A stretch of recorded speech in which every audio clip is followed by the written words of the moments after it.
एक समय की बात है। बाजार में था एक घड़ी का दुकान। उस दुकान में प्रदर्शन पर कई प्रकार की घड़ियां थी।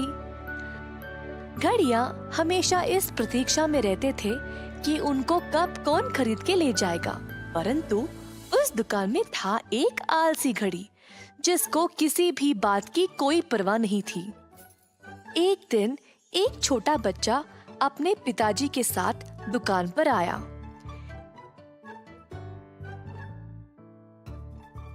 इतने प्रकार की घड़ियों को देखकर वह आश्चर्य रह गया। पापा, देखो कितने अच्छी घड़ियां हैं इधर। हाँ हाँ, हम बहुत अनोखे हैं।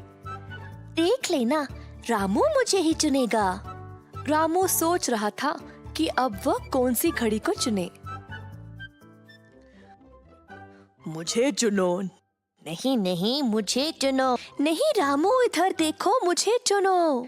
सारे घड़ियां बेचैनी से देख रहे थे कि रामू किसे चुनेगा, लेकिन वो एक आलसी घड़ी आंखें बंद करके बेपरवाह रहा।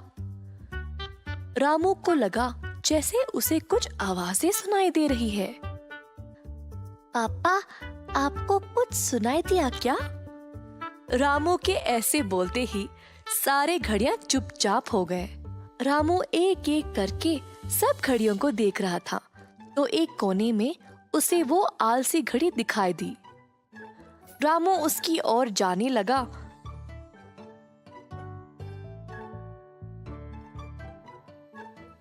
तो पीछे से बाकी घड़ियां हैरान हो गए। बच्चे, उसके पास क्यों जा रहे हो? उसको मत चुनो। हाँ, वो बहुत ही चिड़चिड़ा है। हमें चुनो, हम चुपचाप से तुम्हें समय बताएंगे। जैसे रामू उस घड़ी के पास गया, घड़ी ने अपनी आंखों को टेढ़ा कर लिया ताकि रामू उसको ना चुने। प्रार्थना करने लगा कि अब रामू उसे खरीद ना ले। हे भगवान, यहाँ बहुत शांति है। जब मन करे आराम से सो सकता हूँ।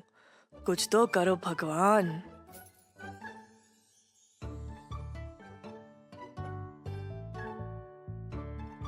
परंतु रामू को यही घड़ी पसंद आई। अरे पापा जी, अपने बेटे को मना कर दो, सोचा आलसी घड़ी ने। अच्छा, तो आखिर में तुमने इसी को चुना। देखते हैं कब तक रह पाओगे इसके साथ। बहुत जल्द इससे तुम तंग आ जाओगे और भागते हुए वापस आके मुझे ही ले जाओगे। बेटा, तुम्हें ये घड़ी पसंद आई? अच्छी पसंद है तुम्हारी।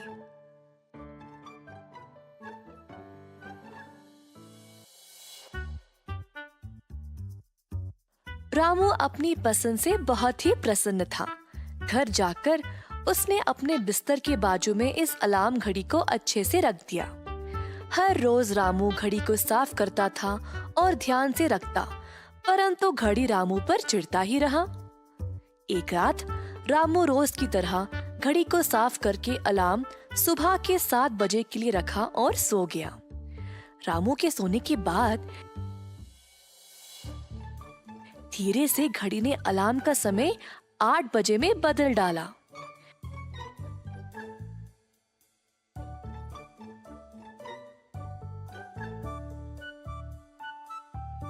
अगली सुबह अलार्म की घंटी 8 बजे बजी और रामू झट से जाग गया। समय देखा तो आश्चर्य रह गया। मैंने तो 7 बजे के लिए रखा था, 1 घंटा देर से कैसे बजा ये? गलती से मैंने ही रखा होगा। उफ, बहुत देर हो गई, पापा गुस्सा करेंगे। रामू जल्दी जल्दी तैयार हुआ और स्कूल के लिए निकल पड़ा। उस रात फिर से रामू ने ध्यान से 7 बजे के लिए अलार्म रखा और सोने चला। अब मैं कल समय पे जागूंगा। घड़ी ने रामू का गहरे नींद में जाने तक इंतजार किया और फिर धीरे से अलार्म 8 बजे के लिए बदल दिया।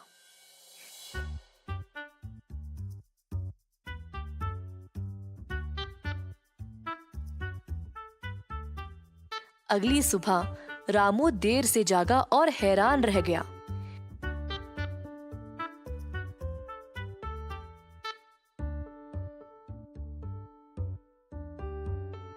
पीछे से रामू के पापा उसे पुकार रहे थे क्योंकि स्कूल के लिए देर हो चुकी थी। रामू ने सोचा, आज रात तो मैं पता करके ही रहूंगा कि ये हो क्या रहा है।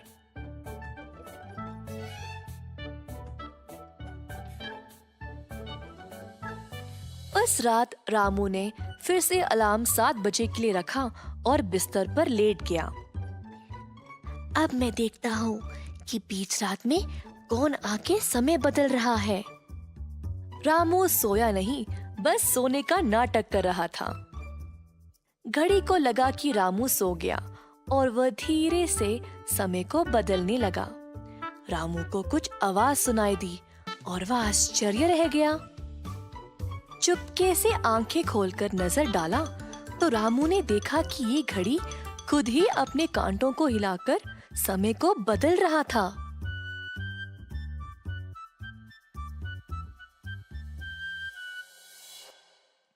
अगली सुबह जब अलार्म 8 बजे को बजा, उफ, ये घड़ी तो बकवास है। इसको तो मैं कचरे में फेंक दूंगा।